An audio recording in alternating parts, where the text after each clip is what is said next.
I think the highlight of being a machinist is seeing that raw piece of material come into the shop and transforming it into something that's, a working, moving part in a larger machine. We build parts to prints, a variety of different materials on a variety of different machines, vertical machining centers, horizontal, lathes, mills, wire EDM.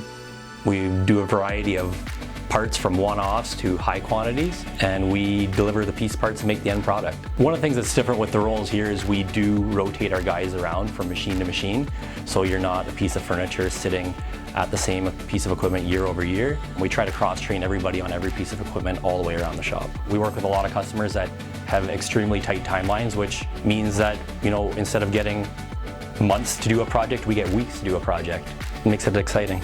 I would say in mining or in nuclear, the parts are very large, bulky. When it comes to some of the other fields like consumer goods and medical, it's a lot of small, intricate stainless steel parts. Positive attitude and a good work ethic. Those two things go really far. I came into this company as a programmer operator, progressed to a lead, progressed to a supervisor.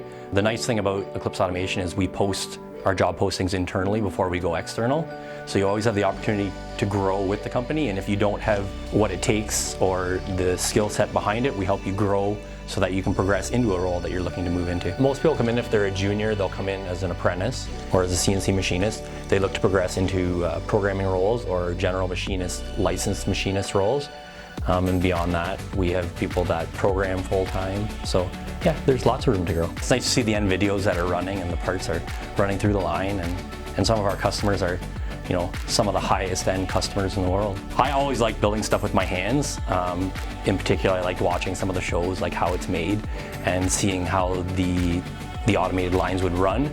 And here, instead of just building a part and shipping it out to the next vendor, we can actually see the part being assembled and run through an automated line. I'm Ryan Seuss, and I design and build the future.